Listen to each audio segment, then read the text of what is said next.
नमो अरिहन्ताणं नमो सिद्धाणं नमो आयुर्याणं नमो वज्रायाणं नमो लोये सर्वसाहुनं मङ्गलं भगवान् वीरो मङ्गलं गौतमगणे मङ्गलं कुन्दकुन्दार्योज्जयेन्दर्मोऽस्तु मङ्गलम् सर्वमङ्गलमाङ्गल्यं सर्वकल्याणकारिकं प्रधानं सर्वधर्माणां जयतु शासनं जैनं जयतु शासनं सर्वव्यापैकचिद्रूप स्वरूपाय परात्मने सोपलब्धि प्रसिद्धाय ज्ञानानंदात्मने नमः।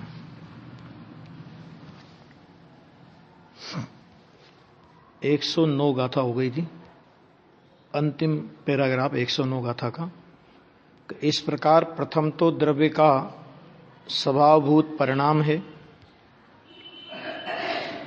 और वह उत्पाद वे द्रव्यात्मक परिणाम अस्तित्वभूत ऐसी द्रव्य की वृत्ति स्वरूप होने से सत से अविशिष्ट द्रव्य विधायक माने द्रव्य का रचयिता गुण ही है। द्रव्य का रचयिता माने द्रव्य की सिद्धि वाला। इस प्रकार सत्ता और द्रव्य का गुण गुणीपना सिद्ध होता है। ये 109 गाथा में सिद्ध किया था। अब 110 नंबर की गाथा में ये कह रहे हैं कि अब द्रव्य और गुणी के अनेकत्व का खंडन करते हैं। ये यहां पे इस गाथा का विषय है। द्रव्य और गुण और गुणी है ना, तो उसके अनेकत्व का खंडन करते हैं, माने अनेक हैं इस बात का यहां पे निषेध करते हैं। गाथा पढ़ेंगे।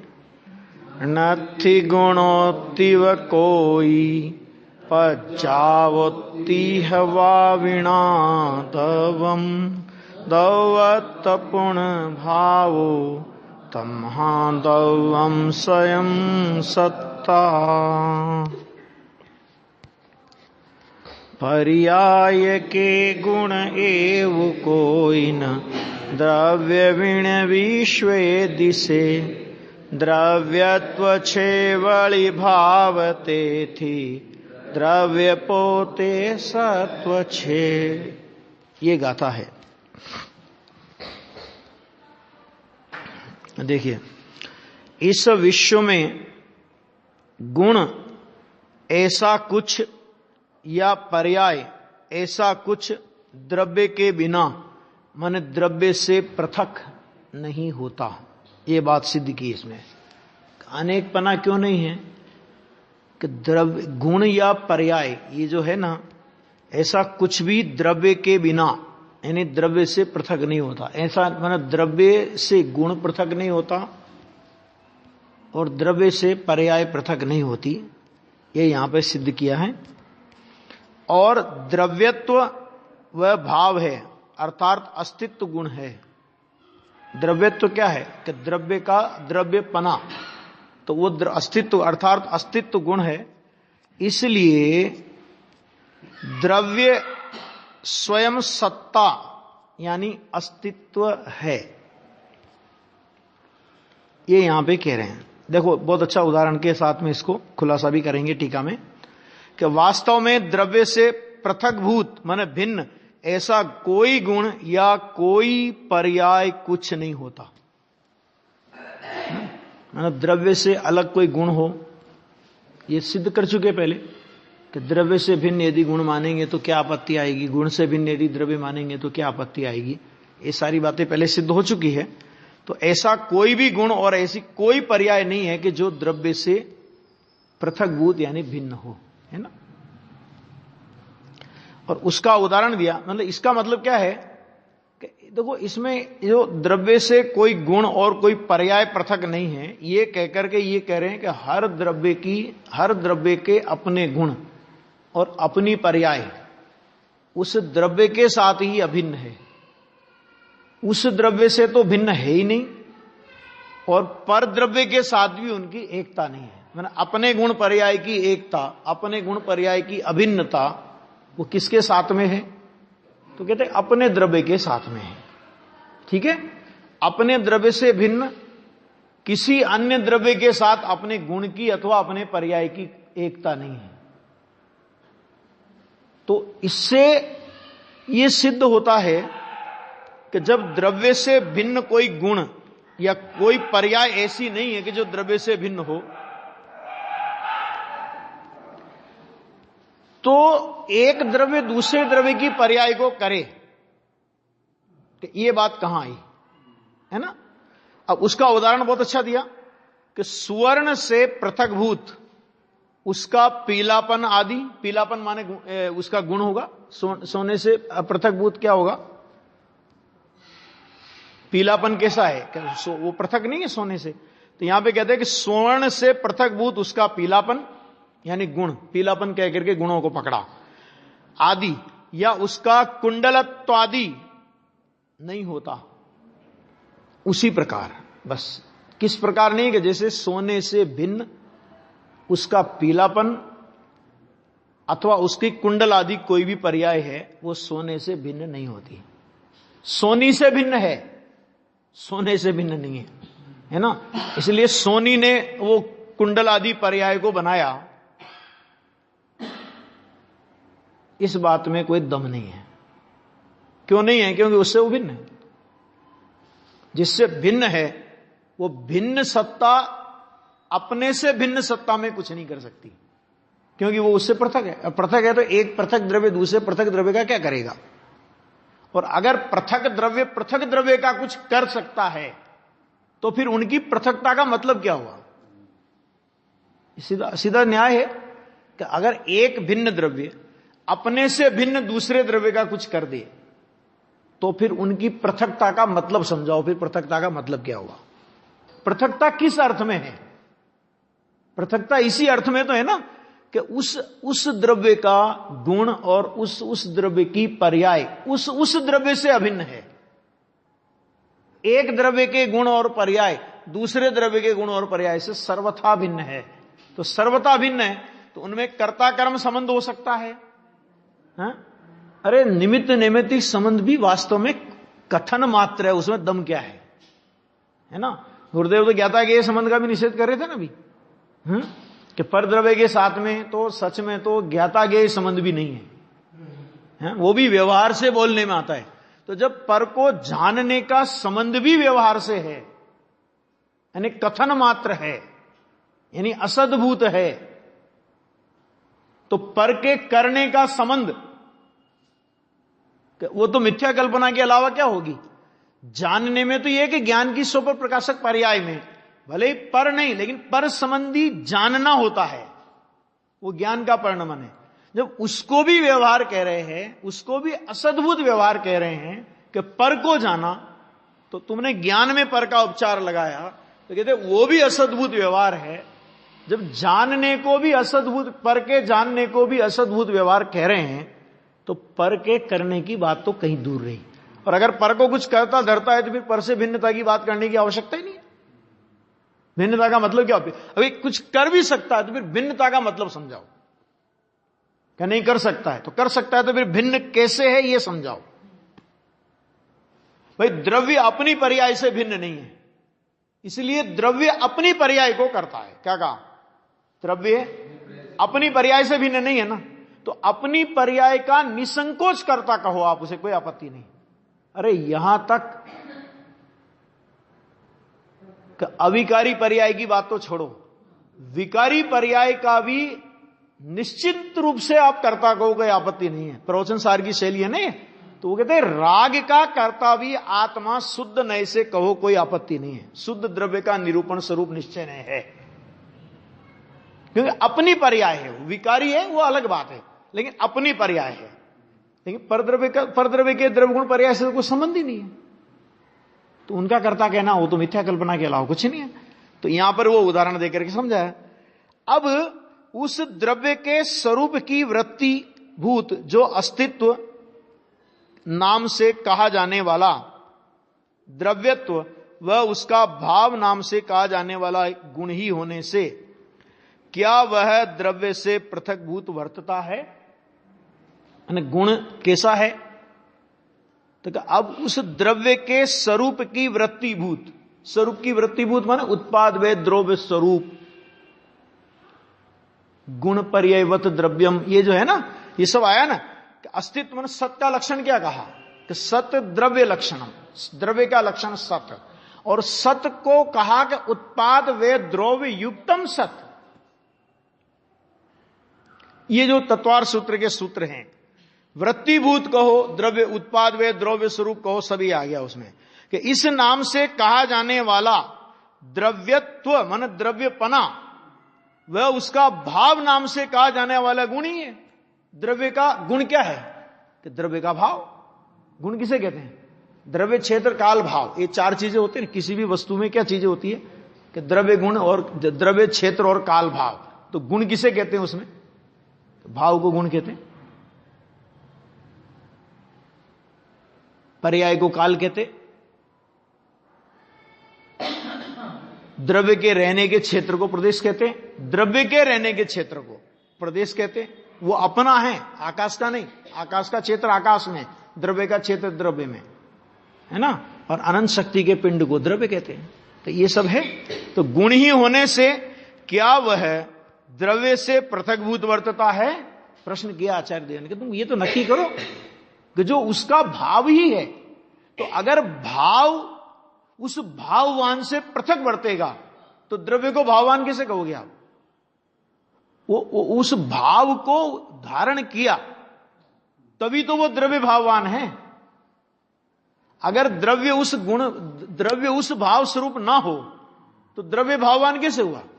तो भाव माने उस द्रव्य से, भाव तो गुण हुआ ना, तो क्या वो द्रव्य से पृथक रूप वर्तता है? तो आचार्य कहते हैं, समाधान भी खुद ही कर दिया कि नहीं ही वर्तता, नहीं ही वर्तता, ही लगाया है। गुण है वो द्रव्य से पृथक नहीं वर्तता। और ये बात क्यों आचार्य कह रहे हैं कि विश्व में ऐसी मान्यता वाले अनेक दर्शन हैं जो द्रव्य से गुण की पृथक सत्ता को मानते हैं और द्रव्य और गुण में समवाय संबंध मानते हैं। तो उसके निषेध के लिए सारी बात आचार्य देव ने कही।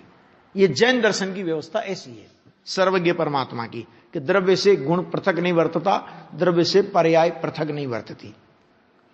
तब फिर द्रव्य स्वयमेव सत्ता हो, स्वयमेव अस्तित्व वाला सिद्ध हो गया द्रव्य। सत्ता माने अस्तित्व वाला सिद्ध हो गया द्रव्य, है ना। ये वो सामान्य सी एक गाथा थी।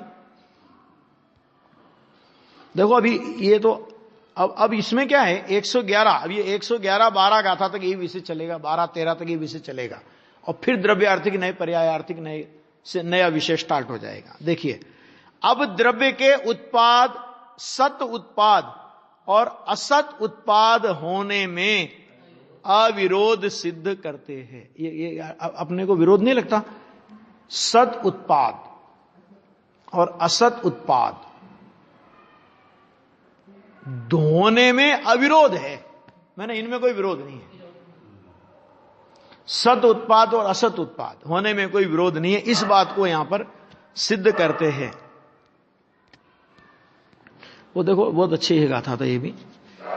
एवं विहम सहावम दव्वम दव्वत्थ पज्जयथेहिम सद सव्व भाव विर्भुतम पादुभावम सदा लभदी आउदर द्रव्यार्थ पर्यार्थति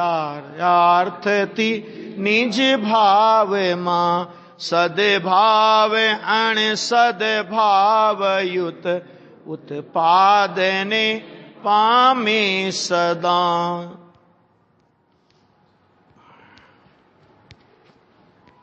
अन्वयार्थ ऐसा पूर्वोक्त द्रव्य, कैसा पूर्वोक्त द्रव्य कि जो अपने गुण पर्याय से भिन्न नहीं है। ये बात आई थी ना 110 गाथा में। तो ऐसा पूर्वोक्त द्रव्य माने पूर्व गाथा में जैसा कहा गया, पूर्वोक्त द्रव्य का मतलब ये कि पूर्व गाथा में जैसा कहा गया वह द्रव्य कैसा है कि स्वभाव में द्रव्यार्थिक और पर्यायार्थिक नयों के द्वारा।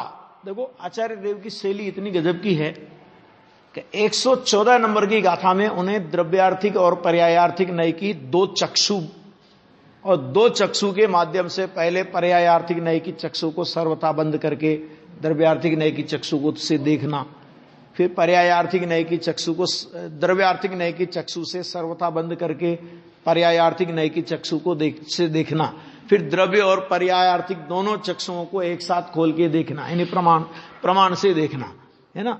तो ये बात आगे उनको करनी है, द्रव्यार्थिक पर्यायार्थिक नय से भगवान आत्मा का कैसा स्वरूप है। तो उसके पूर्व गाथाओं में उसके बीज उन्होंने पहले से डाल दिए। ये विषय इतना गंभीर है, ये अपन को बहुत साधारण सा लगता है, लेकिन बहुत गंभीर विषय है, और बहुत माने इसको पूरा बैलेंस के साथ में पूर्वापर एक एक गाथाओं का अनुसंधान लेते हुए, पूर्व गाथा में ये कहा था, उसके पहले ये कहा था, उसके पहले ये कहा था, उसके बाद ये कहा, उसके बाद ये कहा, इस तरह पूर्व से उत्तर गाथाओं का अनुसंधान लेते हुए ये विषय क्रमशः आगे बढ़ रहा है।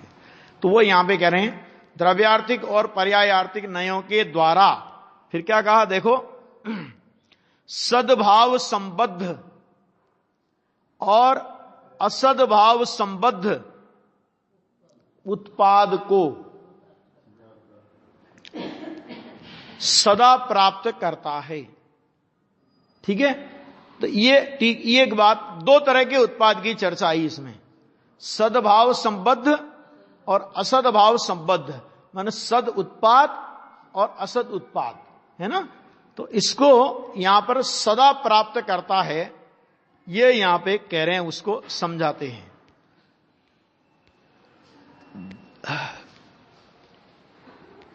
काफी बड़ी टीका है, इसका पहले भावार्थ ले लीजिए, पहले इसका भावार्थ निकालिए, देखिए टीका में, फिर बाद में टीका बहुत अच्छे से समझ में आएगी जब हम इसका भावार्थ पढ़ेंगे। 2-3 पेज की टीका है, इतनी लंबी टीका किसी गाथा की नहीं है।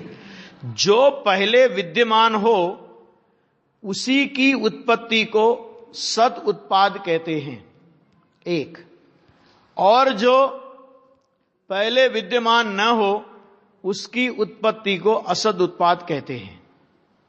ठीक, ये उन्होंने काय की व्याख्या की, सद उत्पाद की और असद उत्पाद की पहले व्याख्या की, कि सद उत्पाद माने क्या, कि जो पहले विद्यमान हो उसी की उत्पत्ति, ये हो गया सद उत्पाद। अभी परिभाषा है ये, फिर उसको घटित करेंगे वो। और जो पहले विद्यमान न हो उसकी उत्पत्ति को असद उत्पाद कहते हैं। जब पर्यायों को गौण करके द्रव्य का मुख्यतया कथन किया जाता है, किसको गौण करके, कि द्रव्य को आप गौण करके, गौण करके, अभाव करके नहीं, द्रव्य को गौण करके जब पर्याय, नहीं, एक मिनट, पर्यायों को गौण करके, नहीं ठीक, ओके, जब पर्यायों को गौण करके द्रव्य का मुख्यतया कथन किया जाता है, तब तो जो विद्यमान था वही उत्पन्न होता है। पर्याय को गौण करके द्रव्य को मुख्य करके कथन किया तो वहां क्या सिद्ध होगा, कि जो विद्यमान था वही उत्पन्न हुआ, क्योंकि द्रव्य में तो सभी विद्यमान है। क्योंकि द्रव्य तो तीनों काल में विद्यमान है, किस काल में नहीं, इसलिए द्रव्यार्थिक नय से तो द्रव्य को सत उत्पाद है, क्योंकि द्रव्य तो तीनों काल की पर्यायों का पिंड है ना। तो जब द्रव्य की मुख्यता से हम कथन करेंगे उत्पाद का, तो द्रव्य की मुख्य, देखो उत्पाद वो का वही है। अब ये समझो कि सत उत्पाद और असत उत्पाद दो प्रकार के उत्पाद नहीं, शैली लगेगी अपने को दो प्रकार के उत्पाद की, लेकिन उत्पाद दो प्रकार के नहीं है क्या इसमें, कि उत्पाद को दो तरह से समझाना है, कि जब आपने द्रव्य की पर्यायों को गौण कर दिया और द्रव्य को मुख्य करके कथन किया, तो कि द्रव्य का उत्पाद मैंने द्रव्य में पर्याय की, जो भी भाषा कुछ भी बोल दे बोले, है ना, तो द्रव्य तो तीनों काल की पर्यायों का पिंड, वो तो हर समय विद्यमान, वो तो तीनों काल है। तो उस समय उसकी अपेक्षा जो उत्पाद कहा जाएगा, तब तो कहेंगे जो विद्यमान था वही उत्पन्न हुआ, क्योंकि द्रव्य तो तीनों काल में विद्यमान है। इसलिए द्रव्यार्थिक नय से तो द्रव्य को सत उत्पाद है। और जब द्रव्य को गौण करके पर्यायों का मुख्यतया कथन किया जाता है, तब जो विद्यमान नहीं था वह उत्पन्न होता है। पर्याय तो एक एक समय में नई नई उत्पन्न होती है ना। तो जो वर्तमान में जो पर्याय उत्पन्न हुई वो पहले विद्यमान नहीं थी, अभी नई आई। तो नई आई माने वो नहीं थी, उसका उत्पाद हुआ, तो ये बोलेंगे असद उत्पाद। और उसी उत्पाद को जब द्रव्य की ओर से बोलेंगे तो द्रव्य में तो तीनों काल की पर्यायें, भविष्य काल की सारी पर्यायें शक्ति रूप में विद्यमान है। और शक्ति की स्वकाल में अभिव्यक्ति होती है। तो द्रव्य की ओर से देखो तो जो थी वही तो आई, क्योंकि वो द्रव्य में उस काल का सत है वो पर्याय। कौन सा? कि जो पर्याय उत्पन्न हो रही है, जिस काल में जो पर्याय उत्पन्न हो रही है, वो पर्याय द्रव्य में उस काल का सत है। समझ में आ गया? तो द्रव्य की ओर से देखोगे तो वो कहलाएगा सत उत्पाद। और उसी पर्याय को पर्याय की ओर से देखो, द्रव्य को गौण कर दो अभी, तो पर्याय तो एक एक समय की है। तो एक एक समय की, तो जो पर्याय वर्तमान में उत्पन्न हुई, कि वो तो पहले तो नहीं थी, वो अभी आई है ना। पहले नहीं थी अभी आई है ना, पहले नहीं थी अभी आई है ना। तो इस रूप में जब उस पर्याय को हम देखते हैं तो उसको बोलते हैं असद उत्पाद। इसका मतलब क्या हुआ कि उत्पाद दो तरह का नहीं, उत्पाद को समझाने की शैली, उत्पाद को समझाने की पद्धतियां दो तरह की हैं। जब द्रव्य की ओर से उत्पाद को समझाते हैं तो कहेंगे सद उत्पाद है, क्योंकि द्रव्य में तीनों काल की पर्याय का पिंड, उसका नाम द्रव्य है। त्रिकालवर्ती पर्यायों के पिंड का नाम द्रव्य। तो त्रिकालवर्ती पर्याय भूतकाल की योग्यता रूप, वर्तमान की प्रकट रूप, भविष्य काल की शक्ति रूप। तो स्व समय में उस शक्ति की व्यक्ति होती है। यानी कोई पर्याय द्रव्य भी अपने क्रम, पर्याय के क्रम को बदल करके आगे पीछे करे, ऐसा कभी नहीं होता। क्यों नहीं होता? क्योंकि उस काल में वो पर्याय उस समय का सत है। उससे पहले उस पर्याय को अनंत तीर्थंकर मिलके भी नहीं ला सकते। ठीक है? और उस पर्याय का स्वकाल बीत जाने पर अनंत तीर्थंकर मिलकर के भी उस पर्याय को नहीं रोक सकते, क्योंकि वो उसी समय में सत है। उसके शेष समय में वो पर्याय असत है। तो जो नहीं थी उसका उत्पाद हुआ। इस समय जो वो पर्याय आई तो पहले नहीं थी, अभी उत्पन्न हुई, असत का उत्पाद हुई। पर्याय की ओर से देखो तो असत का उत्पाद, द्रव्य की ओर से देखो तो जो था वही तो आया।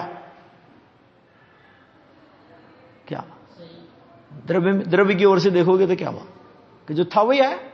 समय दर्शन हुआ किसी जीव को, तो समय दर्शन हुआ तो क्या हुआ कि द्रव्य में तो समय दर्शन की पर्याय उस समय में सत थी, तो सत का ही उत्पाद हुआ ना, जो थी हुई व्यक्त हुई, क्योंकि वो उसी समय का सत है।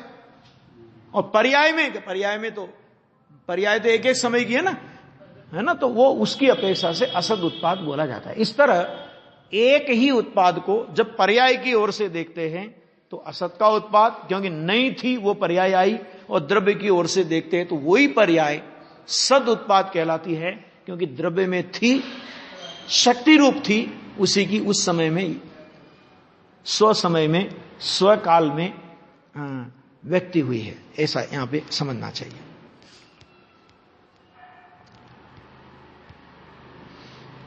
क्योंकि वर्तमान पर्याय भूतकाल में विद्यमान नहीं थी, जो अभी आई है, कहां थी पहले वो, है ना। इसलिए पर्याय आर्थिक नय से द्रव्य के असत उत्पाद है। कोई ऐसा कहे ना जैन दर्शन, हाँ जैन दर्शन में असत की भी उत्पत्ति मानते हैं, वो सत का भी विनाश मानते हैं। कैसे मानेंगे सत का विनाश? कि जो पर्याय अभी उत्पन्न हुई एक समय में उसका नाश हो जाएगा, तो अभी उत्पन्न हुई वो सत है, तो सत का नाश। और एक तरफ कहेंगे कि सत का कभी नाश नहीं होता, तो वो किसकी अपेक्षा से कथन है? कि वो त्रिकाली सत की अपेक्षा से कथन है कि वर्तमान एक समय की पर्याय रूप सत का तो नाश हो जाएगा, लेकिन त्रिकाल सत जो द्रव्य स्वभाव है, कि उस त्रिकाल सत का कभी भी नाश नहीं होगा, है ना। तो कहां किस अपेक्षा से कथन किया है वो अपने को अच्छे से समझना पड़ेगा। यहां यह लक्ष्य में रखना चाहिए कि द्रव्य और पर्याय भिन्न भिन्न वस्तुएं नहीं हैं। देखो ये प्रवचन सार में ये शैली है। देखो एक बात वो समझना कि समय सार में भी भिन्न भिन्न वस्तुएं हैं, ये सिद्ध नहीं करना है, लेकिन वस्तु में पर्याय होने पर भी दृष्टि के विषय के प्रयोजन की मुख्यता से पर्याय को गौण करके त्रिकाल द्रव्य स्वभाव को मुख्य किया है। वहां भी वस्तु में से पर्याय नहीं निकाली है। गलती कहां हो रही है? गलती यहां हो रही है कि जिन लोगों को मात्र दृष्टि के विषय का पक्ष आया, तो वे क्या समझने लगे? वो ये समझने लगे कि पर्याय वस्तु में है ही नहीं। देखिए, दृष्टि के विषय में नहीं है, ये कह रहे हैं ना, दृष्टि के विषय में पर्याय नहीं है। वस्तु में से पर्याय को कैसे बाहर करोगे? वस्तु में से पर्याय को बाहर करोगे तो दृष्टि खुद पर्याय है। दृष्टि क्या है? समय दर्शन। दृष्टि माने श्रद्धा की पर्याय समय दर्शन। वो क्या है? कि वो खुद ही पर्याय है। बस प्रश्न इतना है कि पर्याय का विषय पर्याय नहीं है। तो समय सार में वो भिन्न है, सर्वथा भिन्न है, इस शैली में भी कथन आएगा। और प्रवचन सार कह रहा है कि द्रव्य और पर्याय भिन्न भिन्न वस्तु नहीं है। तो यहां शैली क्या है? कि यहां शैली है वस्तु को सिद्ध करने की, और समय सार में शैली है प्रयोजन को सिद्ध करने की। यह शैलीगत विशेषता है, शैलीगत भेद है। वरना तो समय सार भी कुंद आचार्य का है और प्रवचन सार भी कुंद आचार्य का है। समय सार की टीका भी कुंद आचार्य ने लिखी और प्रवचन सार की टीका भी कुंद आचार्य ने लिखी। समय सार पर भी गुरुदेव श्री ने प्रवचन किए और प्रवचन सार पर भी गुरुदेव श्री ने प्रवचन किए। समय सार की शैली में दृष्टि के विषय की चर्चा आई तो सर्वथा भिन्न की चर्चा गुरुदेव ने की है। पर्याय सर्वथा भिन्न, कहां सर्वथा भिन्न, प्रदेश भेद, कहां प्रदेश भेद, यहां तक भिन्नता ले गए। लेकिन वो भिन्नता जो है ना, वो गौणता के अर्थ में ही है, अभाव के अर्थ में नहीं। कोई यदि उस भिन्नता को अभाव के अर्थ में ले जाए तो वो गलत है। और यहां वस्तु की सिद्धि करनी है तो भिन्न नहीं है, द्रव्य और पर्याय भिन्न नहीं है ना। ये सब अपेक्षाएं समझ लेना चाहिए। इसलिए पर्यायों की विवक्षा के समय भी असद उत्पाद में जो पर्याय हैं वे द्रव्य ही हैं। लो, द्रव्य में है ये भी नहीं कह रहे। इतनी अभेदता कि पर्याय हैं वे द्रव्य ही हैं। क्यों? क्योंकि द्रव्य गुण पर्याय गुण पर्ययवत द्रव्यम। परिभाषा क्या है? कि गुण पर्ययवत द्रव्यम। तो पर्याय द्रव्य की है, इतना भेद भी नहीं रख रहे। ख्याल में आ गया? नहीं आ गया? द्रव्य की है, इतना भेद भी नहीं रख रहे। पर्याय क्या है? कि वे द्रव्य ही हैं, माने ऐसी अभेदता। अब ये शैली का अंतर नहीं समझे। अब लोग जो क्या है कि प्रवचन सार नहीं पढ़ा हो और खाली समय सार पढ़े तो एकांत में भी खिंच जाता है जीव। फिर ये होता है।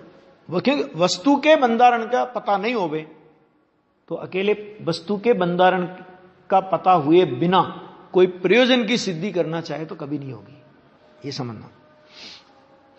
और द्रव्य की विवक्षा के समय भी सत उत्पाद में जो सत एक सेकंड। हाँ, सत उत्पाद है ना द्रव्य के समय। तो असत उत्पाद तो पर्यायों के समय आएगा ना। तो सत उत्पाद की विवक्षा के समय द्रव्य की विवक्षा के समय भी सत उत्पाद में जो द्रव्य है वे ही पर्याय ही हैं। लो बोलो, किस हद तक अभेदता में ले गए हैं। देखो अलिंग ग्रहण का एक बोल है 172, मतलब कभी कभी आचार्य की शैली देखना कि कभी कभी तो वो अलिंग ग्रहण के बोल में उन्होंने 20 नंबर का बोल लिया, 18, 19 और 20। ये अलिंग ग्रहण के बोल में बहुत क्रीम बोल है। एक बोल में कहा, लास्ट वाले बोल में कहा कि शुद्ध द्रव्य से नहीं आलिंगित ऐसी शुद्ध पर्याय मात्र आत्मा है, बस खत्म। क्यों? क्योंकि हमें तो आत्मा कितना है उससे कोई मतलब नहीं, हमें तो अनुभव में आया वो आत्मा है। तो अनुभव में कौन आता है? द्रव्य आता है कि पर्याय आती है? कौन आता है? द्रव्य आता है। द्रव्य का नाश हो जाएगा अगले समय में अगर द्रव्य अनुभव में आ जाएगा तो।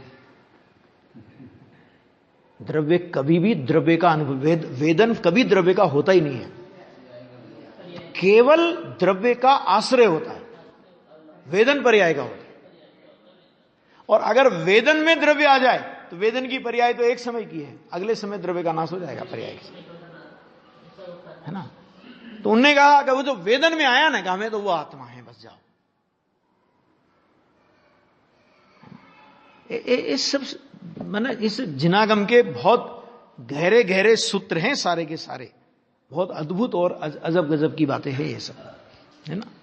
ये बातें हैं, देखो ये भावार्थ में इतना इन्होंने स्पष्ट किया। आ गया, मैंने असद उत्पाद की अपेक्षा से कहा और सत उत्पाद की अपेक्षा से कहा, ये समझ में आ गया ना। द्रव्य की विवक्षा से जब चर्चा करेंगे उत्पाद की तो उस उत्पाद को कहेंगे सद उत्पाद, और पर्याय की विवक्षा से जब उत्पाद की चर्चा करेंगे तो उसको कहेंगे असद उत्पाद, है ना। उत्पाद दो तरह का नहीं, उत्पाद का निरूपण दो प्रकार से है, इसको ऐसे समझ लो कि उत्पाद दो तरह का नहीं है। कोई कहेगा साहब दो तरह का उत्पाद होता है वस्तु में, एक सद उत्पाद और एक असद उत्पाद। भैया दो तरह का उत्पाद नहीं होता, या दो उत्पाद नहीं होते, एक ही उत्पाद का विवक्षा की अपेक्षा से दो तरह से कथन होता है। द्रव्य की विवक्षा से उस उत्पाद को सद उत्पाद कहेंगे और पर्याय की अपेक्षा से उसी उत्पाद को असद उत्पाद कहेंगे। ठीक, ये एक समझने का बहुत अच्छा बिंदु है, बराबर। इतना। अब ये इसकी जो टीका का पहला पैराग्राफ देखो जरा, बहुत गजब का है, माने इतनी गजब की टीका है इसकी। देखो कि इस प्रकार यथोदित यानी पूर्व कथित सर्व प्रकार से अकलंक लक्षण वाला, अकलंक माने निर्दोष, निर्दोष नहीं लिख सकते थे, निर्दोष नहीं लिख सकते थे, अकलंक लक्षण वाला। प्रवचन सार की जो भाषा है ना, बड़ी दार्शनिक भाषा है एकदम। यह देखो निर्दोष माने यह द्रव्य पूर्व कथित सर्व प्रकार निर्दोष लक्षण वाला है। तो यहां पे कहा इस प्रकार यथोदित पूर्व कथित सर्व प्रकार से अकलंक लक्षण वाला एक। दूसरा अनादि निधन, अनादि अनिधन, इसकी अगर संधि विच्छेद करेंगे ना हम, अ माने आदि, अ माने नहीं है आदि जिसकी, और अ माने नहीं है निधन यानी अंत जिसका। समझ में आ गया? उसको बोलते हैं अनादि निधन। वह द्रव्य सत स्वभाव में, सत स्वभाव माने क्या? तो उन्होंने कहा कि अस्तित्व स्वभाव में, सत स्वभाव कहो, अस्तित्व स्वभाव कहो, उसमें उत्पाद को प्राप्त होता है। कौन प्राप्त होता है? द्रव्य प्राप्त होता है, कि उस उत्पाद में वो द्रव्य उस समय तन्मय है ना। पर उत्पाद पर्याय का, लेकिन द्रव्य की विवक्षा से देखो तो द्रव्य गुण पर्याय कोई भिन्न भिन्न नहीं है ना, तो वो द्रव्य का ही उत्पाद बोलेंगे, है ना। सम्य दर्शन रूप कौन परिणमा? एक उत्तर तो आएगा कि श्रद्धा गुण। एक उत्तर, इसके तीन उत्तर हो सकते हैं। कि सम्य दर्शन रूप कौन परिणमा? तो एक कहेंगे हम कि श्रद्धा गुण की पर्याय सम्य दर्शन रूप परिणमी, क्योंकि मिथ्या दर्शन पर्याय में था, अभी मिथ्या दर्शन का अभाव होकर के सम्य दर्शन हुआ तो वो भी पर्याय में हुआ। एक उत्तर, ये असद उत्पाद की अपेक्षा से कथन है ना। गुण सम्य दर्शन रूप परिणमा, श्रद्धा गुण, ये भेद की अपेक्षा से कथन है, गुणों में भेद किया आपने, जबकि ये बात पहले हो चुकी कि श्रद्धा गुण में से, देखो सम्यक दर्शन श्रद्धा गुण का परिणमन है, ये बात बराबर है, श्रद्धा गुण ही, श्रद्धा गुण में, श्रद्धा गुण का ही परिणमन सम्यक दर्शन है, लेकिन गुण में से वो परिणमन नहीं आता, परिणमन आता है द्रव्य में से। और उस द्रव्य के अनंत, जब द्रव्य का परिणमन माने क्या कि द्रव्य के अनंत गुणों का परिणमन, तो अनंत गुणों की पर्याय एक साथ पैदा होती है। एक एक गुण अपनी अपनी पर्याय को अलग अलग पैदा करे, ऐसा नहीं होता। ये चिद्विलास में और गुरुदेव श्री के 47 शक्तियों के प्रवचन में विषय बहुत खोला है उन्होंने। ये तो भेद से हम बोलते हैं कि ज्ञान गुण की पर्याय जानना, श्रद्धा गुण की पर्याय श्रद्धा करना, चारित्र गुण की पर्याय लीनता करना, अरे ये सब द्रव्य की पर्याय हैं। अभेद से देखो तो द्रव्य की पर्याय हैं, क्योंकि परिणति द्रव्य में से उठती है, किसी गुण में से परिणति नहीं उठती। ये चिद्विलास में दीपचंद जी का बहुत अच्छा लेख है, 47 शक्तियों के प्रवचन में खोला है। अनादि निधन द्रव्य सत स्वभाव में, माने अस्तित्व स्वभाव में उत्पाद को प्राप्त होता है। द्रव्य का वह उत्पाद, द्रव्य का वह उत्पाद कैसा है कि द्रव्य की अभिधेयता के समय, अभिधेयता का मतलब होता है कहने योग्यपना, विवक्षा, कथनी, माने द्रव्य की कथनी की अपेक्षा से। अभिधेयता माने द्रव्य को जिस समय हमें कहना है कि समय सद्भाव संबद्ध ही है। जो द्रव्य की ओर से वो कह रहे हैं कि उत्पाद को जब उस उत्पाद को प्राप्त होता है तो द्रव्य का वह उत्पाद द्रव्य की अपेक्षा से अगर आप देखोगे तो वह आपको कैसा दिखाई देगा कि सद्भाव संबद्ध ही है, अर्थात वो सद उत्पाद ही है। और पर्यायों की अभिधेयता के समय, माने पर्यायों की अपेक्षा से जब हम कथन करेंगे तो वह पर्यायों की अपेक्षा के समय असद भाव संबद्ध, यानी असद भाव माने असद उत्पाद ही है। कैसे है? तो आचार्य कहते हैं कि इसे स्पष्ट समझाते, ये तो उन्होंने एक पूरी गाथा की भूमिका बांधी कि सद उत्पाद किसे कहते हैं, असद उत्पाद किसे कहते हैं। अब उस सद उत्पाद और असद उत्पाद को अलग अलग दृष्टिकोण से, माने दोनों की, जब द्रव्य की मुख्यता से और पर्याय की मुख्यता से जो कहा गया तो किस तरह वो घटित होता है, तो उसका कथन ये करते हैं, जिसकी चर्चा अपन कल करेंगे कि जब द्रव्य ही कहा जाता है पर्याय नहीं, तब उत्पत्ति विनाश रहित युगपत प्रवर्तमान, ये सारी बातें आगे अपने कल की स्वाध्याय में लेंगे।